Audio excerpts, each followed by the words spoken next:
महाराज, इनका एक प्रश्न था कि ये और इनकी धर्मपत्नी ने लव मैरिज किया था, विवाह किया था, 9 साल तक रिलेशन में रहे, बट पवित्र नहीं रह पाए। बहुत कठिनाई हुई, माता पिता की मर्जी से इन्होंने शादी कर दी। बट अभी आपका सत्संग सुनने के बाद इनको एकदम पश्चाताप हो रहा है कि माता पिता की आज्ञा से शादी हो गया, वो जिससे प्यार किया उससे हो गया, बढ़िया। बट पहले अपवित्र हो गए थे। ऐसा था कि कह रहे अभी बहुत पश्चाताप हो रहा है। सबसे बढ़िया बात यह है कि जिससे आपकी मित्रता हुई वही आपकी अर्धांगिनी बनी, इसलिए उसमें हमें कोई शिकवा शिकायत नहीं। आप आनंद से चलिए और आपका जो प्रेम है वो और पवित्र प्रेम में बदल के दोनों भगवान के मार्ग की अनुसरण करने वाली भक्ति को हृदय में धारण करो और दोनों भगवान को प्राप्त हो तो तुम्हारा प्यार सार्थक हो गया।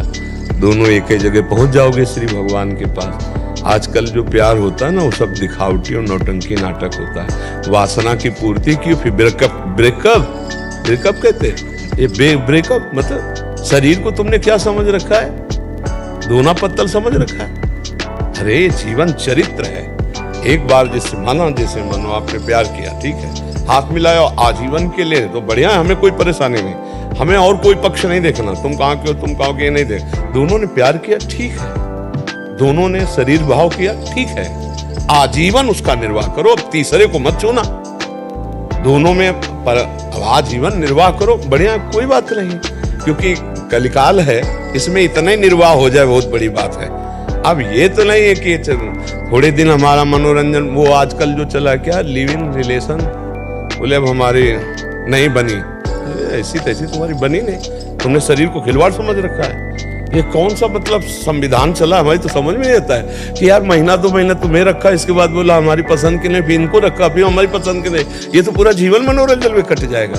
और उसकी हालत क्या हुई जिसको तुमने कह दिया पसंद नहीं, तो मतलब ये क्या रह गया, उसका जीवन क्या रह गया, तुम्हारा जीवन क्या? क्यों लिव इन रिलेशन का मतलब यही तो है ना, हमें जैसा बताया गया, हमें तो पता नहीं।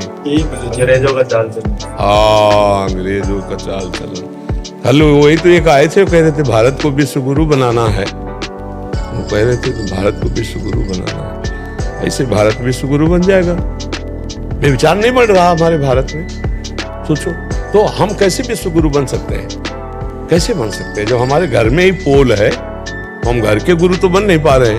विश्व को अपने प्रताप से, जैसे विवेकानंद जी गए ना तो कुछ मिनट तक सबको समाधिस्थ कर दिया, शून्य पे स्थित कर दिया। भारत का ऋषि गया तो किसी को होश ही नहीं रहे, और ये कहा मेरे बहन और भाइयों अंग्रेजी से ना, तो सबके चित्त में ऐसे लगा कि लूट लिया। और वो नव युवक शरीर, वो तेज, वो ब्रह्मचर्य भारत का जो ऋषि है उसका प्रभाव है, तब सबने माना कि हाँ विश्व गुरु के लिए तो मतलब हमें लगता है कि प्रेम निषेध नहीं, हम भी नहीं करते, इस बात का निषेध नहीं करते, दोस्ती करो लेकिन आजीवन के लिए करो, ये हम पहले से कहते चले आ रहे।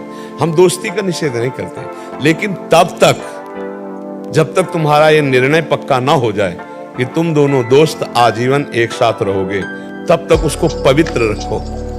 अगर कहीं तुम्हारा मन बदल गया तो वो पवित्र जीवन लेके दूसरे की सेवा में तो जा सकती, वो अपने अनुकूल वर्ण कर सकती। आप फिर इसके बाद जब तुमने शरीर का प्रयोग कर लिया, फिर अब तुम्हारी पसंद नहीं रह गई, फिर तो तुम्हारे को स्वीकार ही करना होगा, ये नियम होना चाहिए। अब जो चल पड़ा है कि भाई हमारी पसंद, और लव मैरिज करने के बाद 1 साल के बाद तलाक, ये लव मैरिज किसे कहते हैं? क्या मतलब हुआ तुम्हारे लव का, तुम्हारे प्यार का, कि 1 साल रहे, इसके बाद दोनों में झगड़ा हो, दोनों में तलाक? कैसा लव मैरिज भाई?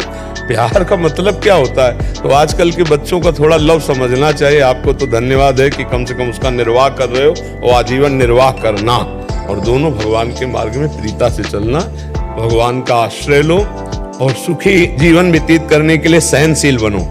उसकी गलती को आप सहन कर जाओ, आपकी कटुता को वो सहन कर जाए, गुस्सा आ जाता है, छोटी मोटी आपस में बातें होती रहती हैं, उनको सहा जाता है। ऐसा नहीं कि किसी को, जहाँ घर गृहस्थी परिवार 4 लोग रहते हैं, वहाँ कभी थोड़ा प्रतिकूलता हो जाती, कभी एक को गुस्सा आ जाती तो एक सह गया, कभी उसको गुस्सा आ गई तो आप सह गए। इसका मतलब अपना नतीजा संबंध विच्छेद तक नहीं पहुंचना चाहिए, अपना नतीजा घंटा आध घंटा में फाइनल हो जाना चाहिए। सॉरी, क्षमा करो, मुस्कुरा दिया वो पानी पानी हो जाएगी। अब आपको ये लग रहा है मैं पति हूं, मैं कैसे क्षमा मांगू, तो वो कौन है? वो भी तो परम पति का अंश है, कोई अंतर थोड़ी है, वो भी तो दैवी शक्ति है। जब आपसे गलती हो गई तो आप राधे श्याम, उनसे गलती हो गई तो आप, तो बढ़िया प्यार में जिंदगी। और गलती क्या है, थोड़ी थोड़ी मन की प्रतिकूलता को तो सहना चाहिए एक दूसरे से, और नाम जप करो, बढ़िया चलो। सच्चे वीर यही हो कि अपने अंदर के विकारों को मिटा दो, हैं? जैसे काफी बातें आप बताए कि हमने छोड़ दी, अब अंदर की और बातें जो अध्यात्म में विघ्न डालने वाली, धीरे धीरे उनको समझते हुए, त्याग करते हुए, भगवान की प्रसन्नता ही, भगवान का साक्षात्कार ही मानव जीवन की पूर्णता है। यही पूर्णता है। राधा राधा नाम जपता हूं, आपका बस। हाँ, बस इसी से सब हो जाएगा। आप देख लेना। ज्ञान मूलम गुरु मूर्ति, पूजा मूलम गुरु पदम, मंत्र मूलम गुरु वाक्य, मोक्ष मूलम गुरु पदम। अगर इतना दृढ़ भाव है तो श्री जी अपने आप सब पार कर देगी। उन्हीं की करुणा के सहारे अपने लोग हैं।